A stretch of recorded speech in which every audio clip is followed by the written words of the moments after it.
Hi NANBA, welcome back to our channel. நீங்கள் பார்த்து கொண்டிருப்பது எல்சி லைஃப் கிரியேஷன். நான் உங்கள் ஜீவா. இந்த வீடியோவில் எதை பற்றி பார்க்க போகிறோன்னு கேட்டிங்கன்னா, வெட்டிங் டே பேனர் எப்படி எடிட் பண்ணுறதுன்னு தான் பார்க்க போகிறோம். அதனால் வீடியோ ஸ்கிப் பண்ணாமல் பாருங்கள். அதுக்கப்புறம் பார்த்தீங்கன்னா இதில் இருக்கிற மெட்டீரியல் எல்லாம் எங்கே இருக்கும் நண்பர்னு கேட்டிங்கன்னா, ஒன்லி லக்கிய டிஸ்கிரிப்ஷனில் நம்ம சேனலில் டெலிகிராம் சேனலோட லிங்க் இருக்குது. நீங்கள் இது அதை டச் பண்ணிங்கன்னா நம்மளுக்கு க்ரோமுக்குள்ளே போகும். க்ரோமில் வந்துட்டு அப்படியே நம்மளுக்கு டெலிகிராம் சேனலில் போயிடும். நீங்கள் அதிலேருந்து ஜாயின் பண்ணிட்டு எல்லா மெட்டீரியலும் டவுன்லோட் பண்ணிக்கலாம். அதுக்கப்புறம் பார்த்தீங்கன்னா உங்களுக்கு நம்ம போடுற இன்ட்ரெஸ்டான வீடியோலாம் உங்களுக்கு தெரியணும்னா எடிட்டிங் வீடியோலாம் நம்ம கீ ரெட் கலர் பட்டன் இருக்கும், அதை தொட்டு சப்ஸ்கிரைப் பண்ணிங்க. அப்படியே பக்கத்தில் ஒரு பெல் ஐக்கன் வரும், அதை தொட்டு ஆல் நோட்டிஃபிகேஷன் செட் பண்ணிச்சிங்க. அப்போ தான் நம்ம போடுற ஒரு வீடியோவும் உங்களுக்கு நோட்டிஃபிகேஷனாக வரும். அதுக்கப்புறம் பார்த்தீங்கன்னா வேறு ஒன்றும் இல்லை நண்பா, இந்த வீடியோ உங்களுக்கு பிடிச்சிருந்ததுன்னா லைக் பண்ண மறந்துடாதீங்க. அதுக்கப்புறம் அடுத்த வீடியோ அதை பற்றி போடலான்னு மறக்காமல் எல்லாம் கமெண்ட் பண்ணுங்கள்.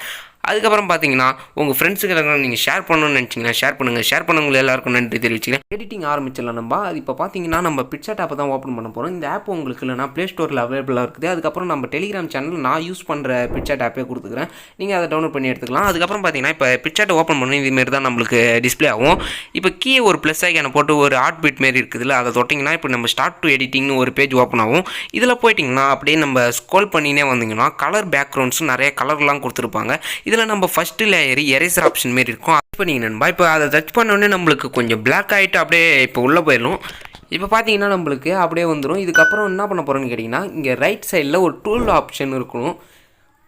பார்த்தீங்கன்னா டூல் ஆப்ஷனாக அதை தொட்டிங்கன்னா ஒரு பாப்பப் மாரி ஆகும். அதில் கிராப்னு ஒரு செக்ஷன் இருக்கும். அந்த கிராப் செக்ஷன் எடுத்துகிட்டு இப்போ என்ன பண்ண போகிறோன்னு கேட்டிங்கன்னா, நம்மளுக்கு தேவையான சைஸை இங்கே கரெக்டாக செட் பண்ணி வச்சுக்க போகிறோம். இப்போ நான் 3:4 சைஸை செட் பண்ணி வச்சுக்கிறேன். அதுதான் போஸ்டர் சைஸுன்னு.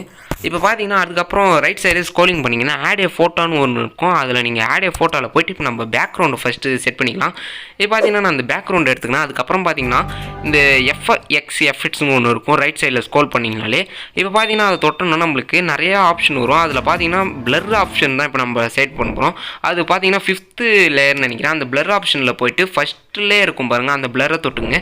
பிளரை தொட்டுட்டு இப்போ அமௌண்ட்டு பார்த்தீங்கன்னா அந்த பிளரு 100% வச்சுங்க. ஏன்னு கேட்டிங்கன்னா அப்போ தான் நம்மளுக்கு பிளராக இருக்கும்.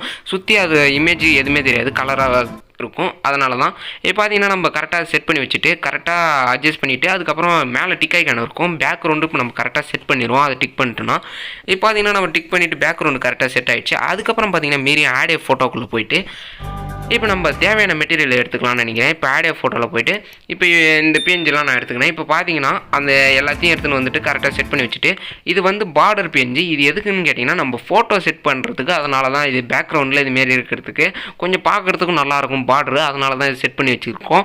இதை பார்த்தீங்கன்னா கரெக்டாக அட்ஜஸ்ட் பண்ணி வச்சிங்க, ஏன்னா அப்போ தான் நல்லாயிருக்கும். ஒரு பார்டர் இருந்தால் தான் ஃபினிஷிங் டச்சே ஒர்க் ஆகும். அதனால் கரெக்டாக செட் பண்ணி வச்சிங்க.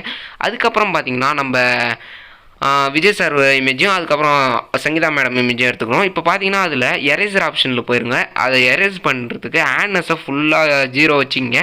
அதுக்கப்புறம் சைஸ் எதுவும் மாற்ற தேவையில்ல, அப்சர்வேட்டியாக மாற்ற தேவையில்ல. இப்போ பார்த்தீங்கன்னா நம்மளுக்கு அந்த லைட்டாக கோடு மாரி தெரியுதுல, அதை மட்டும் எரேஸ் பண்ணிங்க. ஏன்னா அப்படியே சின்னதாக வச்சு எரேஸ் பண்ணிங்க. இப்போ பார்த்தீங்கன்னா அது எதுக்கு பண்ண சொல்கிறோன்னா, நம்ம ஏன்னா எரேஸ் பண்ண மாரியே தெரியக்கூடாது, அதனால தான் அதை எரேஸ் பண்ண சொல்கிறோம். இப்போ பார்த்தீங்கன்னா அதுக்கப்புறம் எரேசர் ஆப்ஷன் தொட்டு அப்சசிட்டியில் போய்ட்டு ஒரு 18 வச்சிங்க, இல்லை 17 வச்சிங்க. அதுக்கப்புறம் சைஸில் ஒரு 29 செட் பண்ணி வச்சிங்க. இப்போ செட் பண்ணிட்டோன்னே நம்மளுக்கு ஃபுல்லாக எரேஸ் பண்ணிக்க வேண்டியதான். இப்போ பார்த்தீங்கன்னா நம்மளுக்கு கொஞ்சம் பார்க்குறதுக்கே நல்லாயிருக்கும் அந்த போஸ்டர்லாம் எடிட் பண்ணுற மாரி. அதனால தான் இப்போ பார்த்தீங்கன்னா நம்ம கரெக்டாக எடிட் பண்ணுறோம். இப்போ பார்த்தீங்கன்னா அது ஃபுல்லாக எரேஸ் பண்ணிட்டோன்னே நல்லா அழகாக எரேஸ் பண்ணிட்டோன்னே மேலே டிக் ஐக்கான மாரி இருக்கும். அதை தொட்டு டிக் கொடுத்துட்டு அப்படியே வெளியே வந்துடுங்க. நம்ம தேவையான எரேஸ் பண்ணிட்டு டிக் பண்ணிவிட்டு வெளியே வந்துடுங்க. இப்போ பார்த்தீங்கன்னா அதை எடுத்துன்னு எந்த சைஸில் எங்கே செட் பண்ணணும்னு பார்த்தீங்கன்னா கரெக்டாக அதுமாரி செட் பண்ணிவிட்டு மூவ் டவுன் கொடுத்துருங்க. ஏன்னா நம்மளுக்கு அந்த பார்டரில் இருக்க பின்னாடி இருக்கணும் அது. இப்போ கரெக்டாக இந்த இடத்துல நம்ம செட் பண்ணிட்டோன்னே இப்போ பார்க்கறதுக்கு போஸ்டருக்கு பின்னாடி பேக்ரவுண்டும் நல்லா இருக்குது. இதுமாரி கரெக்டாக செட் பண்ணிட்டோன்னே இப்போ என்ன பண்ண போகிறோம்னு கேட்டிங்கன்னா, அடுத்தது இந்த பேஞ்சு எடுத்துடலாம். அந்த பேஞ்சு தான் இப்போ நம்ம எடுக்க போகிறோம், கோவில் பேஞ்சு மாரி. இப்போ அந்த கோவில் பேஞ்சு எடுத்துகிட்டு இப்போ பார்த்தீங்கன்னா ரைட் சைடில் அந்த ஸ்க்ரோலிங் பண்ணிங்கன்னா பிளெண்டுன்னு இருக்கும் ஒரு ஆப்ஷனு. அதில் போய்ட்டு அதையும் ஸ்க்ரோலிங் பண்ணிங்கன்னா ஓவலின்னு ஒரு ஆப்ஷன் இருக்கும். அதை நீங்கள் டச் பண்ணிங்க. ஏன்னா அந்த ஓவலி தான் இப்போ மெயின் விஷயமே. அந்த ஓவலியில் பார்க்குறதுக்கு பேக்ரவுண்டும் நல்லாயிருக்கும். அதனால் இப்போ டச் பண்ணிட்டோன்னே கரெக்டாக அந்த லேயர் எடுத்துகிட்டு அந்த கோபுரம் ஒருத்தவங்களுக்கு பின்னாடி இன்னொரு கோபுரம் ஒருத்தவங்களுக்கு பின்னாடி செட் பண்ணி வச்சிங்க. அப்போ தான் நல்லாயிருக்கும் பார்க்குறதுக்கு. இதுமாரி நம்ம செட் பண்ணிட்டோன்னே இப்போ என்ன பண்ண போகிறோம்னு கேட்டிங்கன்னா, அந்த லேயரை எரேசர் ஆப்ஷனில் போய்ட்டு ஃபஸ்ட் எடுத்தோடனே மூவ் டவுன் கொடுத்துப்போம். ஏன்னா அது எல்லா லேயருக்கும் பேக்கில் இருந்தால் தான் நல்லாயிருக்கும். அதுக்கப்புறம் எரேசர் ஆப்ஷனில் போய்ட்டு எரேசரை தொட்டுட்டு ஹேண்ட்னஸை ஃபுல்லாக குறைச்சிட்டு சைஸை கொஞ்சம் 14% வச்சுங்க. இப்போ பார்த்தீங்கன்னா கொஞ்சம் எரேஸ் பண்ணிவிட்டு அதுக்கப்புறம் அதை டிக் ஐக்கானை கொடுத்துட்டு கரெக்டாக செட் பண்ணி வச்சிங்க. அப்போ தான் நல்லாயிருக்கும் பார்க்குறதுக்கு. இப்போ பார்த்தீங்கன்னா மீறியும் ட்ரா பண்ணுற மாரி இருக்கும், அதெல்லாம் நம்மளுக்கு தேவையில்லை. இப்போ கரெக்டாக செட் பண்ணிட்டோம். அதுக்கப்புறம் என்ன மெட்டீரியல் தேவைன்னு கேட்டிங்கன்னா, இப்போ நம்ம அதுக்கப்புறம் பார்த்தீங்கன்னா அந்த ஃபோட்டோ லேயரை கிளிக் பண்ணிவிட்டு அந்த சைடில் லெஃப்ட் சைடில் மூவ் டவுன் இருக்கும், அது கீழே டூப்ளிகேட் ஆப்ஷன் இருக்கும், அதை செட் பண்ணிங்க. அது டூப்ளிகேட் லேயர் நம்மளுக்கு இன்னொரு ஃபோட்டோ லேயர் வந்திருக்கும். அதுக்கப்புறம் அது எஃபெக்ட்னு ஒரு ஆப்ஷன் இருக்கும், அதுக்குள்ளே போயிட்டு இப்போ என்ன பண்ண போகிறீங்கன்னு கேட்டிங்கன்னா, அந்த எஃபெக்ட் ஆப்ஷன் போய்ட்டு கலர்ஸ்னு ஒன்று இருக்கும், அதில் டச் பண்ணிங்க. கலர்ஸில் போய்ட்டு பிளாக் அண்ட் ஒயிட்டுன்னு ஒன்று இருக்கும், அதை டச் பண்ணிவிட்டு அமௌண்ட்டை ஃபுல்லாக 0 வச்சுருங்க, ஏன்னா அப்போ தான் பிளாக்காக இருக்கும். இப்போ அதை டிக் பண்ணிவிட்டு அப்படியே வந்துடுங்க வெளியே. இப்போ அதுக்கப்புறம் பார்த்தீங்கன்னா இன்னொன்று என்ன பண்ண போகிறோன்னா, மீறி அதே எஃபெக்டில் உள்ளே போய்ட்டு கலர்ஸ் ஆப்ஷன்லேயே இன்வெர்ட்னு ஒன்று இருக்கும், அந்த ஆப்ஷனை சொல்லுங்க. இல்லை நெகட்டிவ்னு இருக்கும், அதில் செட் பண்ணி வச்சிங்க. அதை செட் பண்ணிவிட்டு அப்படியே டிக் ஐக்கானை கொடுத்துட்டு வெளியே வந்துடுங்க. எதுக்கு இதுமாரி பண்ணுறோன்னு கேட்டிங்கன்னா, அந்த பார்டர் ஐக்கானு அது பார்க்குறதுக்கு நல்லாயிருக்கும், அதனால தான் அந்த பார்டர் பண்ணுற மாரி. இப்போ பார்த்தீங்கன்னா அதை மூவ் டவுன் கொடுத்துருங்க, லெஃப்ட் சைடில் இருக்கும், அதை மூவ் டவுன் ஃபுல்லாக கொடுத்துட்டு இப்போ அந்த லேயரை அழகாக நம்மளுக்கு ஷேடோ தெரிகிற மாரி செட் பண்ணி வச்சிங்க. அதுக்கப்புறம் பார்த்தீங்கன்னா அந்த லேயரை கரெக்டாக செட் பண்ணி வச்சுட்டோன்னே பார்க்குறதுக்கு நல்லாயிருக்கும், அதனால தான் அந்த லேயரை கரெக்டாக நம்ம செட் பண்ணணும்னு சொல்கிறோம். இப்போ பார்த்தீங்கன்னா ஸ்மால் சைஸில் செட் பண்ணி வச்சிங்க. இந்த லேயரை நம்ம கரெக்டாக அது இந்த இடத்துல செட் பண்ணால் தான் பார்க்குறதுக்கே நல்லாயிருக்கும், ஒரு இமேஜுக்கே ஃபினிஷிங் டச் மாரி கூட இருக்கும், அதனால் கரெக்டாக செட் பண்ணுங்கள் அந்த லேயரை. அதுக்கப்புறம் பார்த்தீங்கன்னா பிளெண்ட் ஆப்ஷன் ஒன்று இருக்கும், அந்த லேயரை நீங்கள் ஒயிட் கலர் லேயர் தொட்டலாம், அதில் தொட்டுட்டு பிளெண்ட் ஆப்ஷனில் போய்ட்டு ஓவலின்னு ஒரு செக்ஷன் இருக்கும், அந்த ஓவலை தொட்டுட்டிங்கன்னா இப்போ பார்க்குறதுக்கு நம்மளுக்கு ஒரு டிஸ்பிளே ஒயிட் கலர் எல்லோ கலரில் தெரியும், அதை பார்த்துங்க. அதுக்கப்புறம் பார்த்தீங்கன்னா எரேசர் ஆப்ஷனில் போய்ட்டு ஆட்னஸை ஃபுல்லாக குறைச்சிட்டு சைஸ்லாம் அதே இருக்கட்டும். எதுக்குன்னு இந்தமாரி எரேஸ் பண்ணுறது கேட்டிங்கன்னா, அது கொஞ்சம் பார்க்குறதுக்கு நல்லா பிரைட்டாக இருக்கும், அதனால் கொஞ்சம் எரேஸ் பண்ணிப்போம். நம்ம செகண்ட் லேயரு அதை தான் நம்ம செட் பண்ண போகிறோம். அதுக்கப்புறம் பார்த்தீங்கன்னா இப்போ நம்ம அந்த பிஎன்ஜி தான் எடுக்க போகிறோம். என்ன பிஎன்ஜின்னு கேட்டிங்கன்னா, அந்த திருமணம் நாள் நல்வாழ்த்துக்கள் அந்த பிஎன்ஜி. அதுக்கப்புறம் ஒரு கவிதை மாரி, அதுவும் உங்களுக்கு நம்ம டெலிகிராம் சேனலில் இருக்கும், நீங்கள் ஜாயின் பண்ணிட்டு எடுத்துக்கலாம். இப்போ பார்த்தீங்கன்னா அதை டூப்ளிகேட் பண்ணிக்கிறேன் நான். எதுக்குன்னு கேட்டிங்கன்னா, ரெண்டும் நான் ஒரே இதில் செட் பண்ணி வச்சுக்கிறேன். டூப்ளிகேட் பண்ணிவிட்டு அதை கிராப்னு பண்ணிவிட்டு அதுக்கப்புறம் திருமண நாள் நல்வாழ்த்துக்கள் அதை மட்டும் ஃபஸ்ட்டு ஒரு கிராப் பண்ணிக்கிறேன். அதுக்கப்புறம் பார்த்தீங்கன்னா இந்த பூ இமேஜும் எடுத்துக்கிறேன். அதுக்கப்புறம் இந்த இதை கிராப் பண்ணிவிட்டு கவிதை இமேஜ் இருக்கும், இன்று போல் என்றும் சந்தோஷமாக வாழ்கன்னு, அதை எடுத்துன்னு வந்துட்டு சைடில் ரைட் சைடில் மேலே கார்னரில் செட் பண்ணிடலான்னு இருக்கிறேன். எதுக்குன்னு கேட்டிங்கன்னா அங்கே நல்லாயிருக்கும் பார்க்குறதுக்கு, அதனால தான். அந்த ஒயிட் கலரை நீங்கள் கலர் மாற்றணும்னு கேட்டிங்கன்னா ஒன்றும் இல்லை நண்பா, அந்த கலரில் வந்து நம்ம பிளெண்டிங் ஆப்ஷனில் போய்ட்டு நீங்கள் ஓவலி கூட செக்ஷன் மாற்றினா நல்லாயிருக்கும். இல்லைனா இந்த ஒயிட் கலரில் இருந்ததுன்னா அப்படியே கம்மி இருந்தாலே போதும், அது கரெக்டாக ஒயிட் கலரில் இருக்கும். இப்போ பார்த்தீங்கன்னா அந்த ஒயிட் கலரு கொஞ்சம் கரெக்டாக அட்ஜஸ்ட் பண்ணி பெருசாக தெரிஞ்சாலும் நல்லா இருக்காது, ஏன்னா அது கவிதை, அது கொஞ்சம் நல்லா சின்னதாக தெரிஞ்சாலும் நல்லா இருக்கணும், அதனால் கரெக்டாக செட் பண்ணிக்கங்க. அதுக்கப்புறம் பார்த்தீங்கன்னா இந்த பூ இமேஜ் எடுத்துகிட்டு இந்த திருமண நாள் நல்வாழ்த்துக்கள் இருக்குது, அதை கரெக்டாக உங்களுக்கு 2 பேருக்கும் கரெக்டாக செட் பண்ணி வச்சுருப்போம், ஏன்னா அப்போ தான் பார்க்குறதுக்கு நல்லாயிருக்கும் நல்வாழ்த்துக்கள்னு. இப்போ பார்த்தீங்கன்னா அந்த போல்டாக கூட தெரியுது, எவ்வளோ கொஞ்சம் ஸ்மால் சைஸில் தெரிஞ்சாலும் நல்லாயிருக்கும் பார்க்குறதுக்கு. இப்போ பார்த்தீங்கன்னா நம்ம அதை செட் பண்ணி வச்சுட்டோம் கரெக்டாக. அதுக்கப்புறம் என்ன பண்ண போகிறோம்னு கேட்டிங்கன்னா, அந்த தாம்பர பேஞ்சு இருக்குதுல்ல, அந்த தாம்பர பேஞ்சு இந்த திருமண நல்வாழ்த்துக்கள் பின்னாடி அதை செட் பண்ண போகிறோம். அதை கரெக்டாக செட் பண்ணி வச்சுட்டோன்னே அந்த தாம்பரையிலேருந்து அந்த இது தீ ஆரம்பிக்கிற மாரி, அந்த நல்வாழ்த்துக்கள்லேருந்து இன்னொரு தாம்பரை ஆரம்பிக்கிற மாரி அது கரெக்டாக நம்ம செட் பண்ணிப்போம். இப்போ பார்த்தீங்கன்னா நல்லாயிருக்கும் பார்க்குறதுக்கு. அதை ஸ்மால் சைஸில் கூட ஆக்கிக்கலாம், இல்லை லார்ஜ் சைஸ் கூட பண்ணிக்கலாம்.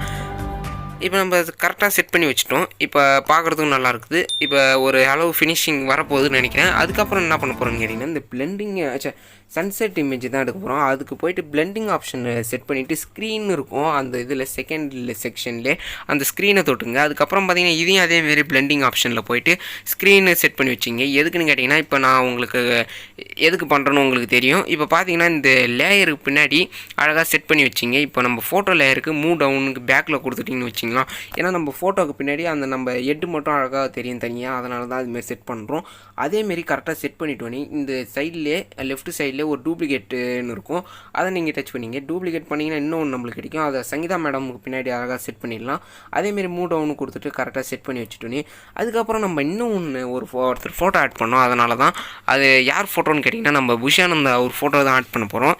இப்போ அவர் ஃபோட்டோ ஆட் பண்ணிவிட்டு நம்ம கரெக்டாக செட் பண்ணி வச்சுக்கேன். இப்போ இதுமாரி நம்மளுக்கு இருக்குது லெஃப்ட் சைடு அவர் பார்த்த மாரி, அதனால் இப்போ ஃப்ளிப் ரொட்டேட் இருக்கும், அதை நீங்கள் தொட்டிங்கன்னா நம்மளுக்கு ஒரு பாப்பப் மாரி ஆகும். அதில் தேர்ட் லேயரை தொட்டிங்கன்னா நம்மளுக்கு இந்த சைடு அவர் திரும்பின மாரி இருக்கும். அதை எடுத்துகிட்டு வந்துட்டு கரெக்டாக மேலே இந்த கார்னர் செட் பண்ணிங்கன்னா லெஃப்ட் சைடு கார்னரு பார்க்குறதுக்கு நல்லாயிருக்கும் கொஞ்சம். இப்போ பார்த்தீங்கன்னா நம்மளுக்கு ஒரு ஃபினிஷிங் கிடைக்க போகுது.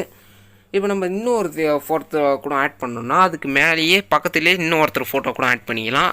இப்போ யார் ஃபோட்டோன்னா ஆட் பண்ணலாம். அதுக்கப்புறம் பார்த்திங்கன்னா அது ஷேடோ ஆப்ஷனில் போய்ட்டு ஃபஸ்ட்டு பொசிஷனில் கரெக்டாக செட் பண்ணி வச்சிங்க. அட்ஜஸ்ட்மெண்ட்டில் ஃபுல்லாக கம்மி பண்ணி வச்சிங்க. இப்போ பார்த்தீங்கன்னா நம்ம கரெக்டாக இருக்குது, கொஞ்சம் தெரிஞ்சால் போதும். இப்போ அட்ஜஸ்ட்மெண்ட்லேயே ஃபஸ்ட்டு இதை ஒரு 46 செட் பண்ணி வச்சிங்க. இப்போ போதும், இதே நல்லா தான் இருக்குது. அதுக்கப்புறம் பார்த்திங்கன்னா இப்போ நம்ம ஃபோட்டோவை எடுத்துக்கணும். இப்போ பார்த்தீங்கன்னா பிளெண்டிங்கில் போய்ட்டு அது எதுக்குன்னு சொன்னோன்னா அந்த நம்ம ஃபோட்டோவுக்கு எட்டுக்கு பின்னாடி வைக்கிறதுக்கு அது தான் நல்லாயிருக்கும். இப்போ நம்ம ஃபோட்டோ கரெக்டாக எடுத்துன்னு வந்துட்டு அந்த இடத்துல செட் பண்ண போகிறோம். இப்போ நம்ம ஃபோட்டோவை கொஞ்சம் சிறுசாக கூட ஆக்கிடலாம், ஏன்னா நல்லாயிருக்கும். இப்போ நம்ம ஃபோட்டோ கொஞ்சம் தெரியுது நண்பா, அதனால் அட்ஜஸ்ட்மெண்ட்டில் போய்ட்டு நம்ம இப்போ சேச்சுரேஷனை அதை கொஞ்சம் ப்ளஸ் ஒரு 37 அதுமாரி செட் பண்ணி வச்சுப்போம். இல்லை கொஞ்சம் அதிகமாக கூட செட் பண்ணிக்கலாம். அதுக்கப்புறம் பார்த்திங்கன்னா பிரைட்னஸ்னு ஒரு ஆப்ஷன் இருக்கும்.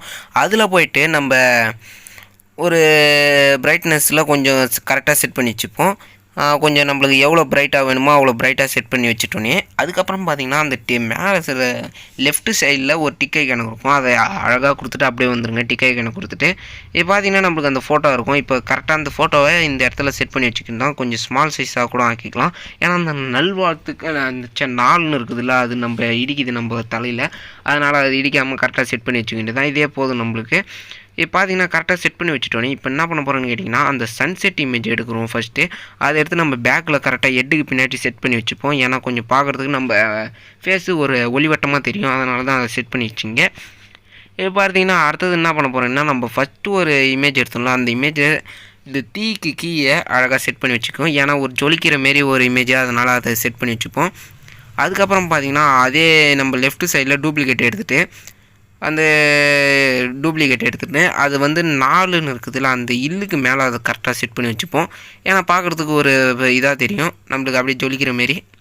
இப்போ பார்த்தீங்கன்னா வேறு ஒன்றும் இல்லை நண்பா, இப்போ முடிக்கிற ஸ்டேஜுக்கே நம்ம வந்துட்டோம். இப்போ பார்த்தீங்கன்னா நம்ம ஃபோட்டோவை எடுத்து அதே ஃபஸ்ட்டு ஸ்டெப் மாரி தான் டூப்ளிகேட் எடுத்துகிட்டு எஃப்எக்ஸ் எஃபெக்ட்னு போய்ட்டு அதேமாரி இப்போ என்ன பண்ண போகிறோன்னா கலர் ஆப்ஷனில் போய்ட்டு அந்த பிளாக் அண்ட் ஒயிட் இமேஜில் பிளாக் கரெக்டாக செட் பண்ணி வச்சுக்கோம், அமௌண்ட்டு 0வை. அதுக்கப்புறம் செட் பண்ணி வச்சுட்டோன்னே இப்போ பார்த்தீங்கன்னா மீறியும் டிக்கை எனக்கு கொடுத்துட்டு திருப்பி வந்து நம்ம எஃப்எக்ஸ் எஃபெக்டில் போய்ட்டு நெகட்டிவ்னு இருக்கும், அதை கொடுத்துப்போம். ஏன்னா அது ஒயிட் கலர்னு நம்ம தெரியும். இல்லை உங்களுக்கு பிளாக் கலர் வேணும்னா பேக்ரவுண்டு நீங்கள் பிளாக் செட் பண்ணி வச்சுக்கலாம். இல்லை ஒயிட் கலர் வேணும்னா மீறியும் அதை தொட்டு நீங்கள் செட் பண்ணி வச்சுக்கலாம். அதேமாரி மூவ் டவுன் கொடுத்துட்டு நம்மளுக்கு ரைட் சைடில் கொஞ்சோண்டு தெரிஞ்சால் போதும், அதனால் கொஞ்சோண்டு தெரிகிற மாரி நம்ம செட் பண்ணி வச்சுக்கலாம். இப்போ பார்த்தீங்கன்னா நம்மளுக்கு பார்க்குறதுக்கு கொஞ்சம் நல்லாயிருக்கும் அதுமாரி செட் பண்ணதுனால. இப்போ பார்த்தீங்கன்னா வேறு ஒன்றும் இல்லை நண்பா, இதோட நம்ம கீழே ஒரு பார்டர் கூட ஆட் பண்ணிக்கலாம், இது நல்லாயிருக்கும் பார்க்குறதுக்கு. அது பார்த்தீங்கன்னா இந்த வீடியோ இதோட முடிச்சிக்கலாம்னு நினைக்கிறேன். அதுக்கப்புறம் பார்த்தீங்கன்னா உங்களுக்கு இந்த வீடியோ பிடிச்சிருந்ததுன்னா லைக் பண்ண மறந்துடாதீங்க. அதுக்கப்புறம் ஷேர் பண்ண மறந்துடாதீங்க. முக்கியமாக மறக்காமலாம் சப்ஸ்கிரைப் பண்ணுறங்க. அதுக்கப்புறம் உங்களுக்கு எதனா கருத்து சொல்லணுன்னா கீழே கமெண்ட் பண்ணுங்கள். அடுத்த வீடியோவில் பார்க்கலாம் நண்பா. அது வரைக்கும் நம்ம சேனலில் அடுத்து எதனா வீடியோ நல்ல வீடியோலாம் இருக்குது, நீங்கள் எது வேணால் பார்த்து உங்களுக்கு பிடிச்சிருந்ததை கீழே மறக்காமலாம் கமெண்ட் பண்ணுங்கள் நண்பா. அடுத்த வீடியோவில் பார்ப்போம்.